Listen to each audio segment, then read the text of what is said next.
باللہ من الشیطان الرجیم بسم اللہ الرحمن الرحیم فبما رحمت من اللہ لنت لہم صدق اللہ مولانا العظیم۔ معزز سامعین و ناظرین، اللہ رب العزت کا فضل ہے اور اس کا شکر ہے جس کی توفیق سے ہم اسلام کے دین رحمت اور شفقت ہونے کے موضوع پر ایک سلسلہ وار گفتگو کر رہے ہیں۔ اس سلسلے میں ہم آج جس پہلو پہ اسلام کے دین رحمت و شفقت ہونے کے جس پہلو پہ روشنی ڈال رہے ہیں وہ حضور نبی اکرم صلی اللہ علیہ وآلہ وسلم کا رحیمانہ اور مشفقانہ طرز عمل ہے بیوگان کے ساتھ اور یتامہ کے ساتھ۔ اللہ رب العزت نے حضور نبی اکرم صلی اللہ علیہ وآلہ وسلم کی طبیعت مبارکہ اور آپ کی شخصیت مقدسہ میں نرمی، شفقت، لطف و کرم اور رحمت و ملاطفت کا یہ جو پہلو ہے اس کو اجاگر کرتے ہوئے قرآن مجید میں اسے اللہ کی اپنی رحمت قرار دیا ہے اور ارشاد فرمایا کہ حبیب مکرم صلی اللہ علیہ وآلہ وسلم، یہ آپ کی ذات اقدس میں اللہ کی رحمت کا ظہور ہی تو ہے کہ آپ ان تمام لوگوں اور جملہ انسانی طبقات کے ساتھ انتہائی نرم، شفیق اور رحیم ہیں۔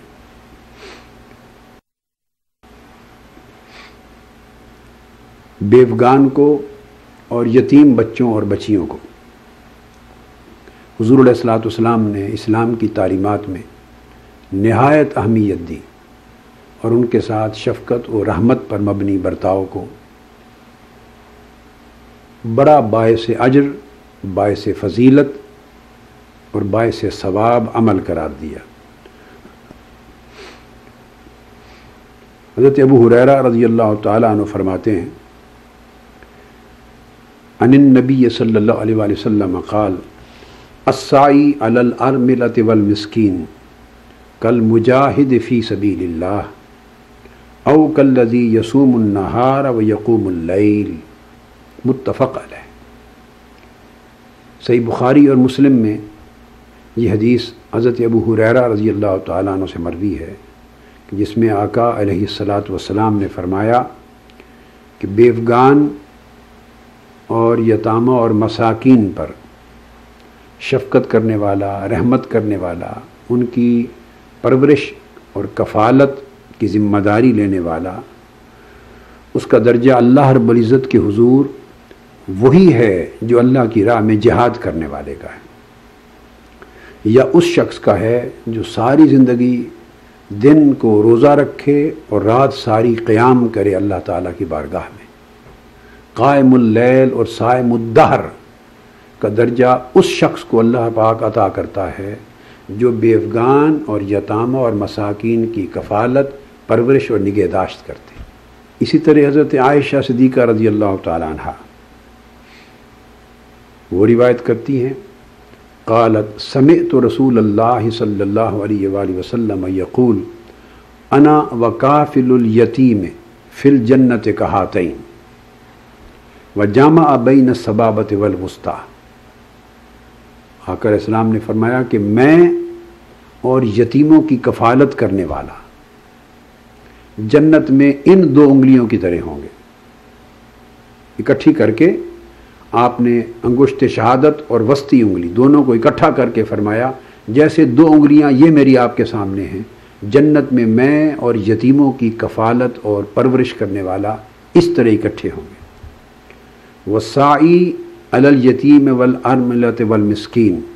کالمجاہد فی سبیل اللہ والصائم القائم، اور فرمایا اسی طرح یتیموں کی نگہداشت، پرورش اور ان کی کفالت پر محنت کرنے والا، بیوگان کی دیکھ بھال کرنے والا اور غریبوں، مسکینوں، محتاج بچوں کو لک آفٹر کرنے والا اس شخص کا درجہ اللہ رب العزت کے ہاں جہاد فی سبیل اللہ کرنے والے مجاہد کا سا ہے اور صائم الدہر اور قائم اللیل کا سا ہے۔ اس حدیث کو بھی امام ابو یعلا نے اپنی مسند میں اور امام طبرانی نے معجم میں اور امام ابن ابی الدنیا میں روایت کیا۔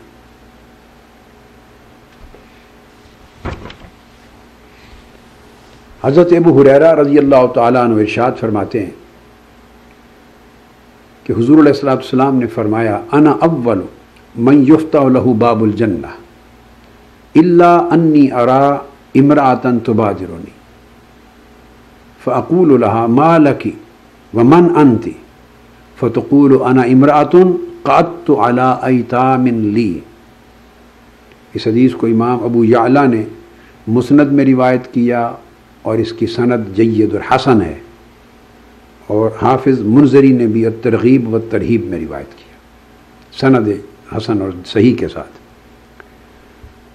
حضور علیہ الصلوۃ والسلام فرماتے ہیں کہ میں قیامت کے دن وہ پہلا شخص ہوں گا جس کے لیے جنت کا دروازہ کھولا جائے گا۔ یہ بات طے ہے، تمام کتب حدیث میں کثرت کے ساتھ حضور علیہ السلام کے یہ فرامین آئے ہیں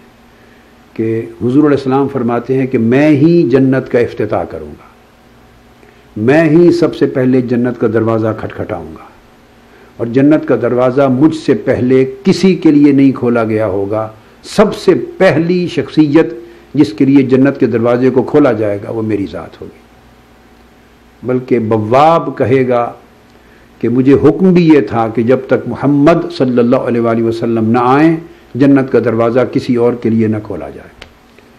یہ صحیح ستہ میں، صحیح مسلم میں، ترمذی میں، ابو داؤد، تمام کتب حدیث میں تسلسل کے ساتھ، اور صحیح بخاری میں بھی تسلسل کے ساتھ رینسم منی کے ذریعے آقا علیہ السلام نے آزادی کا طریقہ بتایا، ایکسچینج آف پریزنرز کے ذریعے آقا علیہ السلام نے آزاد کر دینے کا طریقہ بتایا۔ غزوہ بدر کے جب 70 کفار قیدی بن کے آئے، انہیں 10 مدینہ طیبہ کے بچوں کو تعلیم دینے کے عوض آقا علیہ السلام نے آزاد کر دیا کہ صرف 10 مدینہ کے بچوں کو لکھنا پڑھنا جو سکھا دے وہ بغیر رینسم منی کے، بغیر معاوضے کی رقم کے انہیں آزاد کر دیا جائے، اور آقا علیہ السلام نے آزاد کر دیا اس طرح بجائے غلام رکھنے کے۔ تو اسلام نے اس بات کو ترجیح نہیں دی کہ غلام بنایا جائے، بلکہ غلاموں کو آزاد کرنے کو اسلام نے پریفرنس دی بجائے غلام بنانے کے۔ غلاموں کو آزاد کرنے کو اللہ رب العزت نے آیات قرآنی کے اندر ایک بہت بڑا عظیم اجر رکھنے والا، فضیلت رکھنے والا، ثواب رکھنے والا ایک عمل اور عبادت قرار دیا۔ فک رقبۃ او اطعام فی یوم ذی مسغبہ، گردن کو آزاد کرنا، اس کو اسلام نے بہت بڑا اجر والا عمل قرار دیا۔ غلاموں کو آزاد، اسلام نے غلام بنانے کے بجائے غلاموں کو آزاد کرنا سکھایا۔ غلامی کو ایز این انسٹیٹیوشن رواج دینے کی بجائے غلاموں کو لبریٹ کرنا، ان کو انڈیپینڈنس دینا، انہیں فریڈم دینا، اس انسٹیٹیوشن کو، اس لا کو، اس کنسپٹ کو انٹروڈیوس کرایا پوری کائنات میں۔ اور جو لوگ چھوٹ کے آزاد ہو کر کسی سبب سے نہ جا سکیں، چونکہ دوسری ریاست بدستور سٹیٹ آف وار میں رہے، ہاسٹیلٹی میں رہے، باقاعدہ حالت جنگ میں رہے اور آزاد نہ ہو سکیں کسی اور سبب سے بھی، تو ان کو رکھنا تو تھا۔ اب بڑے بڑے قید خانے نہیں تھے، پریزنز نہیں تھے کہ انہیں قیدی بنا کے رکھا جائے، اس وقت سٹیٹس کے وسائل نہیں تھے، لہذا لوکل لوگوں کو، جہاد کرنے والوں کو پرائیویٹ کسٹڈی میں ان کو دے دیا جاتا۔ تو اسلام کا تصور، جو اسلام میں غلامی کا تصور بدل گیا، اور ریفارمیشن کے بعد آ کے جو شکل بنی ریفارمز کے بعد، وہ یہ it became a private custody instead of putting them into public custody, into state custody. State کے پاس بڑے بڑے پریزنز نہیں تھے، قید خانے نہیں تھے کہ اسٹیٹ کسٹڈی میں رہتے، پھر ان کا کھانا کھلانا، ان کو لباس دینا، ان کی ضروریات کو پوری کرنا، ایک پبلک ایکسچیکر، بہت بڑا فنڈ اور بہت بڑا بجٹ ریکوائرڈ تھا، وسائل نہیں تھے ابھی۔ لہٰذا انسٹیڈ آف اسٹیٹ کسٹڈی کے ان کو پرائیویٹ کسٹڈی میں دے دینا، یہ تصور تھا ریفارم ہو کر جو سلیوری کا، ورلڈ وائڈ سلیوری کا اسلام میں تبدیل کو لو کر آیا۔ اور جن کی کسٹڈی میں دیا انہیں کہا کہ غلام، وہ بات کہنے والا ہوں حدیث کے ذریعے کہ جو خود کھاتے ہو وہی غلام کو کھلاؤ۔ اس تاریخ انسانیت میں، کسی تہذیب و ثقافت میں، کسی ریاست میں، کسی دور کے اندر بھی غلاموں کا یہ سٹیٹس نہ تھا کہ مالک کو، جو اس کا کسٹوڈین ہے،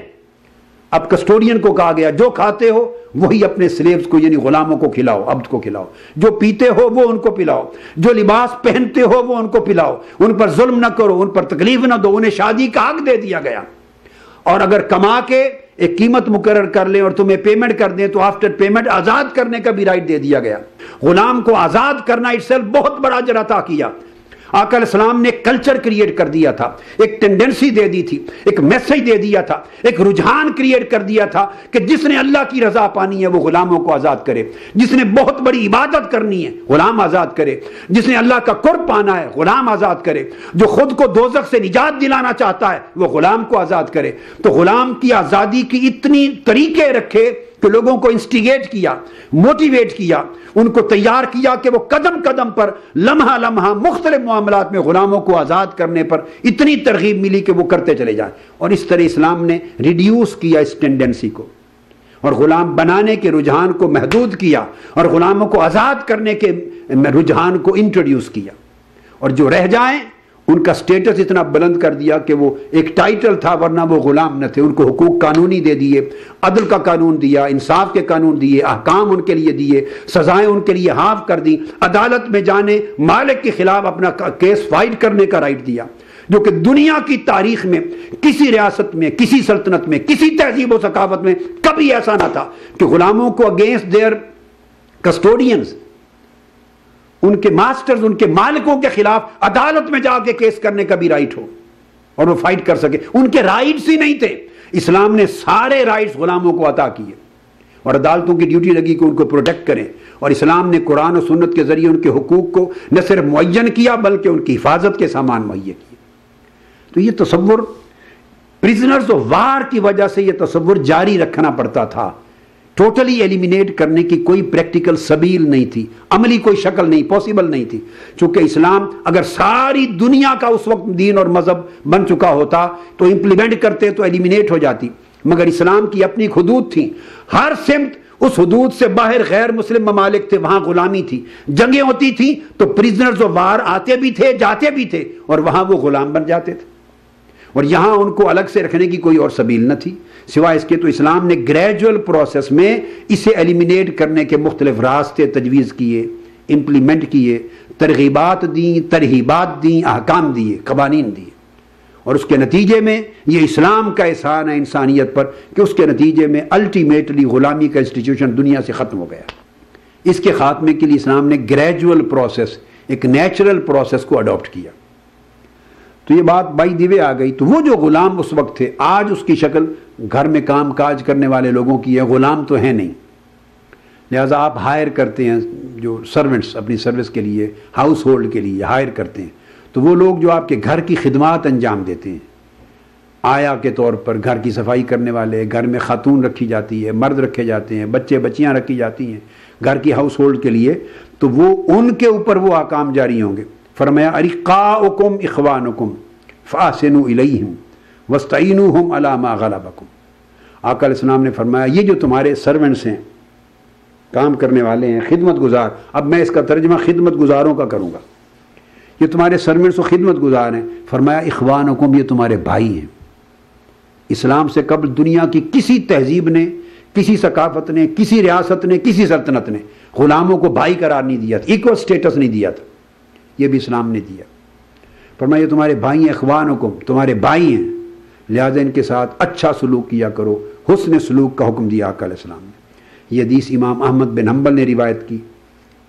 اور امام بخاری نے الادب المفرد میں روایت کی اور امام ابو یعلا نے اپنی مسند میں روایت کی. اسی طرح حضور علیہ السلام نے فرمایا, آگے حدیث میں آتا ہے, قال للمملوک طعامہ وکسوتہ ولا یکلف من العمل الا ما یطیق. حضور علیہ السلام نے فرمایا کہ یہ جو تمہارے ارقا ہیں, مملوک ہیں, سلیوز ہیں, خدمت گزار ہیں, ان کا کھانا, اچھا کھانا ان کو کھلانا اور اچھا پہناوا دینا یہ تمہارے اوپر فرض کر دیا گیا ہے. اور ان کی طاقت سے بڑھ کر ان کو کوئی عمل مشقت ان کے اوپر ڈالنا شریعت میں ممنوع قرار دیا گیا. ان کی طاقت سے بڑھ کر انہیں کسی عمل اور کسی کام کی تکلیف نہ دی جائے. پھر آقا علیہ السلام نے ارشاد فرمایا کہ اطعموہم مما تاکلون والبسوہم مما تلبسون. اسے امام مسلم نے روایت کیا ہے. آقا علیہ السلام فرماتے ہیں کہ ان کو جو خود کھاتے ہو وہی کھانا کھلاؤ اور جو خود پہنتے ہو اسی پائے کا ان کو لباس پہناؤ, تاکہ ان کا جو عزت نفس ہے وہ مجروح نہ ہو, ان کو سوسائٹی میں ایک باعزت سٹیٹس ملے. آزاد لوگوں کی طرح جیسے تم رہتے ہو ان کو بھی اس طرح کی باعزت سٹیٹس ملے۔ اور پھر علم کی عالم یہ ہے کہ بے شمار تابعین اور اتباع التابعین جلیل القدر جو محدثین ہیں اور فقہا ہیں، تابعین اور اتباع التابعین، وہ آزاد کیے ہوئے غلاموں کی اولاد ہیں، خود بھی آزاد کیے ہوئے غلام ہیں، بے شمار صحابہ بھی ہیں، ایسے تابعین بھی ہیں، اتباع التابعین بھی ہیں جن سے احادیث مروی ہیں، جن کا اتنا بلند درجہ ہے کہ صحابہ اور تابعین میں محدثین ہو گئے اور فقہا ہو گئے اور روات ہو گئے۔ اس کا تذکرہ انشاءاللہ آگے چل کے کسی موقع پہ میں کروں گا، ان کے نام بتاؤں گا۔ کتنی کتنی ہستیاں ایسی ہوئیں جو آزاد کردہ غلام تھے، خود آزاد کیے گئے یا آزادی لینے والے غلام تھے، یا آزاد کیے ہوئے غلاموں کی اولاد تھی یا ان کے بیٹے تھے، اور ان کو اتنا بڑا سٹیٹس ملا کہ وہ مرجع تھے علماء کے، امت کے، عوام و خواص کے، علم دین میں، علم تفسیر میں، علم حدیث میں، علم فقہ میں۔ اور یہ لوگ مدینہ طیبہ میں بھی مرجع خلائق تھے، مکہ مظمہ میں بھی تھے، بصرہ میں بھی تھے، کوفہ میں بھی تھے، دمشق میں بھی تھے، تمام ممالک میں اتنا بڑا سٹیٹس علم کی دنیا میں ان کو ملا۔ تو راستے بند اگر کر دیے جاتے اور انہیں غلامی کی تباہیوں میں اور گہرائیوں میں اور ذلتوں میں معذرہ رکھا جاتا تو کبھی اتنے بڑے عالم اور امام اپنی امت کے علم کے باب میں نہ ہو سکتے۔ ان کے لیے سارے راستے کھول دیے گئے۔ ایسے واقعات بھی ہیں کہ ایک صحابی کو کسی کو دیکھا کہ